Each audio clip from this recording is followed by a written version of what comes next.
ನಮಸ್ಕಾರ ಸ್ನೇಹಿತರೆ, ನಾನು ಮೇಘರಾಜ್. ತಮಗೆಲ್ಲರಿಗೂ ನನ್ನ ಯೂಟ್ಯೂಬ್ ಚಾನಲ್ಗೆ ಸ್ವಾಗತ. ಸ್ನೇಹಿತರೆ, ಈ ದಿನ 7/12/2024 ರಿವೈಸ್ಡ್ ಕೀ ಆನ್ಸರ್ ಬಿಟ್ಟಿದ್ದಾರೆ. KSET 2024 KSET 2024 ಅದು ನವೆಂಬರಲ್ಲಿ ಬರೆದಂಥ ಎಕ್ಸಾಮಿಂದು ರಿವೈಸ್ಡ್ ಕೀ ಆನ್ಸರ್ ಬಿಟ್ಟಿದ್ದಾರೆ. ಸೊ ಜನರಲ್ ಪೇಪರಲ್ಲಿ ಏನು 3 ಗ್ರೇಸ್ ಮಾರ್ಕ್ಸ್ ಸಿಕ್ಕಿದೆ. ಸೊ ಗ್ರೇಸ್ ಮಾರ್ಕ್ಸ್ ಸಿಕ್ಕರೆ ಎಲ್ರದ್ದು ಮಾರ್ಕ್ಸ್ ಆಟೋಮೆಟಿಕ್ ಎಲ್ರಿಗೂ ಸಿಗುತ್ತೆ, ಅದು ಗ್ರೇಸ್ ಮಾರ್ಕ್ಸು.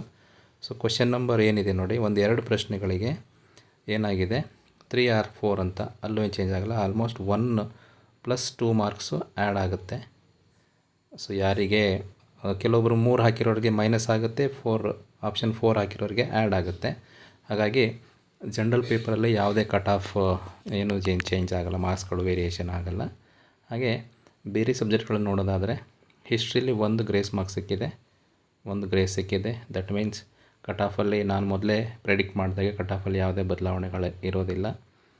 ಆಮೇಲೆ ಇಂಗ್ಲೀಷಲ್ಲೂ ಕೂಡ 1 ಗ್ರೇಸ್ ಮಾರ್ಕ್ಸ್ ಸಿಕ್ಕಿದೆ, ಅಲ್ಲೂ ಸಹ ಕಟ್ ಆಫಲ್ಲಿ ಯಾವುದೇ ವೇರಿಯೇಷನ್ ಇರೋದಿಲ್ಲ. ಪೊಲಿಟಿಕಲ್ ಸೈನ್ಸಲ್ಲಿ ಸುಮಾರು ಪ್ರಶ್ನೆಗಳಿಗೆ 1 ಮಾತ್ರ ಗ್ರೇಸ್ ಸಿಕ್ಕಿದೆ. ಉಳಿದ ಹಾಗೆ 1, 2, 3, 4, 5 ಪ್ರಶ್ನೆಗಳಿಗೆ ಉತ್ತರಗಳು ಚೇಂಜ್ ಆಗಿದೆ. ಸೊ ಈ ಮೊದಲಿಗೆ ಯಾರು ಇವೆಲ್ಲ ಉತ್ತರಗಳನ್ನು ಸರಿ ಮಾಡಿಕೊಂಡಿದ್ರೆ ಅವರಿಂದ ಮೈನಸ್ ಆಗುತ್ತೆ, ಈ ಆನ್ಸರ್ಗಳನ್ನು ಟಿಕ್ ಮಾಡೋರಿಗೆ ಪ್ಲಸ್ ಆಗುತ್ತೆ. ಹಾಗಾಗಿ ಇಲ್ಲೂ ಸಹ ಏನು ಕಟ್ ಆಫ್ ವೇರಿಯೇಷನ್ ಆಗೋದಕ್ಕೆ ಚಾನ್ಸ್ ಇಲ್ಲ. ಸೊ ಮೊದಲಿನ ಹಾಗೆ ಇರುತ್ತೆ. ಕಳೆದ ವರ್ಷಕ್ಕೆ ಹೋಲಿಸಿದರೆ +2 or -2 ಅಥವಾ +4 ಆಗ್ಬೋದು ಅಷ್ಟೇ. ಲೈಫ್ ಸೈನ್ಸ್ ಅಂತ ಮಾತಾಡೋದಾದರೆ, ಲೈಫ್ ಸೈನ್ಸಲ್ಲಿ ನೋಡಿ ಸುಮಾರು ಪ್ರಶ್ನೆಗಳಿಗೆ ಇಲ್ಲಿ ಗ್ರೇಸ್ ಸಿಕ್ಕಿಲ್ಲ. ಮೊದಲಿಗೆ ಪ್ರಕಟಗೊಂಡ ಉತ್ತರಗಳು ಈ ಥರ ಇದೆ, ಈಗ ಪರಿಷ್ಕೃತ ಕೀ ಉತ್ತರದಲ್ಲಿ ಈ ಥರ ಇದೆ. ಸೊ ಯಾರೆಲ್ಲ ಈ ಪ್ರಶ್ನೆಗಳಿಗೆ ಟಿಕ್ಕನ್ನು ಮಾಡಿದ್ರಿ, ಸೊ ಎಕ್ಸೆಪ್ಟ್ ಇದೊಂದು ಮತ್ತು ಇದೊಂದು ಬಿಟ್ಟರೆ ಉಳಿದೆಲ್ಲದಕ್ಕೂ ಕೂಡ ಬೇರೆಯವರಿಗೆ ಯಾರು ಆ ಪ್ರಶ್ನೆಗಳು ಟಿಕ್ ಮಾಡಿದ್ದೀರಿ ಅವರಿಗೆ ಏನು ಮಾರ್ಕ್ಸ್ಗಳು ಸಿಗೋ ಚಾನ್ಸಸ್ ಇದೆ. ಹಾಗಾಗಿ ರಿವೈಸ್ಡ್ ಕೀ ಆನ್ಸರ್ನ ಇವತ್ತು ಬಿಟ್ಟಿದ್ದಾರೆ, ನೋಡ್ಕೊಳ್ಳಿ. ರಿವೈಸ್ಡ್ ಕೀ ಆನ್ಸರ್ ಬಿಟ್ಟ ಮೇಲೆ ನಿಮ್ಮ ಸ್ಕೋರ್ ಎಷ್ಟು ಬರ್ತಿದೆ ಅಂತ ಚೆಕ್ ಮಾಡ್ಕೊಳ್ಳಿ.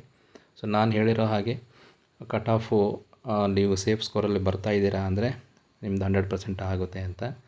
ಸೊ ಮ್ಯಾಥಮೆಟಿಕಲ್ ಸೈನ್ಸ್ ಅಂತ ಮಾತಾಡಿದರೆ 3 ಪ್ರಶ್ನೆಗಳಿಗೆ ಏನು ಉತ್ತರಗಳು ಬದಲಾವಣೆ ಆಗಿದೆ. ಸೊ ಇಲ್ಲಿ ಯಾವುದೇ ರೀತಿ ಗ್ರೇಸ್ ಇಲ್ಲ, ಹಾಗಾಗಿ ಇಲ್ಲೂ ಸಹ ಯಾವುದೇ ಕಟ್ ಆಫಲ್ಲಿ ವೇರಿಯೇಷನ್ ಆಗಲ್ಲ, ಕಳೆದ ವರ್ಷದ ಥರನೇ ಇರುತ್ತೆ. ಎಕನಾಮಿಕ್ಸಲ್ಲೂ ಕೂಡ ಅಷ್ಟೇ. ಸೊ ಇಲ್ಲಿ 1, 2, 3, 4, 5 ಪ್ರಶ್ನೆಗಳಿಗೆ ಏನಾಗಿದೆ ಆನ್ಸರ್ಗಳು ವೇರಿಯೇಷನ್ ಆಗಿದೆ. ಸೊ ಯಾರೆಲ್ಲ ಈ ಆನ್ಸರ್ಗಳನ್ನು ಟಿಕ್ ಮಾಡಿದರೆ ಅವ್ರದ್ದು ಮೈನಸ್ ಆಗುತ್ತೆ, ಈ ಆನ್ಸರ್ಗಳು ಟಿಕ್ ಮಾಡಿರೋದು ಪ್ಲಸ್ ಆಗುತ್ತೆ. ಆಮೇಲೆ ಕಾಮರ್ಸಲ್ಲೂ ಕೂಡ 6 ಪ್ರಶ್ನೆಗಳು ವೇರಿಯೇಷನ್ ಆಗಿದೆ. ಸೊ ಹಾಗಾಗಿ ಕಾಮರ್ಸಲ್ಲೂ ಕೂಡ ಕಟ್ ಆಫಲ್ಲಿ ಯಾವುದೇ ವೇರಿಯೇಷನ್ ಇರಲ್ಲ. ಸೊ ನಾನು ಮೊದಲೇ ಪ್ರೆಡಿಕ್ಟ್ ಮಾಡಿದ್ದೀನಿ ಇಷ್ಟೇ ಕಟ್ ಆಫ್ ನಿಲ್ಲುತ್ತೆ ಅಂತ, ಅದಕ್ಕಿಂತ ಜಾಸ್ತಿ ಹೋಗೋದಿಲ್ಲ. ಇದಿಷ್ಟು ರಿವೈಸ್ಡ್ ಕೀ ಆನ್ಸರ್ ಆದಮೇಲೆ ನಿಮಗೆಲ್ಲ ಏನೆಲ್ಲ ಸ್ಕೋರ್ಸ್ ಬರ್ತಾ ಇದೆ ಅದಕ್ಕೇ ಸ್ಟಿಕ್ ಆನ್ ಆಗಿ. ಸೊ ಮೊದಲಿಗೆ ಏನಿತ್ತು ಅದಕ್ಕೆ ಒಂದು +2 ಅಥವಾ +4 ಆ್ಯಡ್ ಆಗಿರುತ್ತೆ, ಅದು ಬಿಟ್ಟರೆ ಮ್ಯಾಕ್ಸಿಮಮ್ +6 ಆ್ಯಡ್ ಮಾಡಿರ್ಬೋದು. ಜನರಲ್ ಪೇಪರಲ್ಲಿ ಏನು ಬಂದಿದೆ ಗ್ರೇಸ್ ಅದು ಎಲ್ರಿಗೂ ಆ್ಯಡ್ ಆಗೇ ಆಗುತ್ತೆ.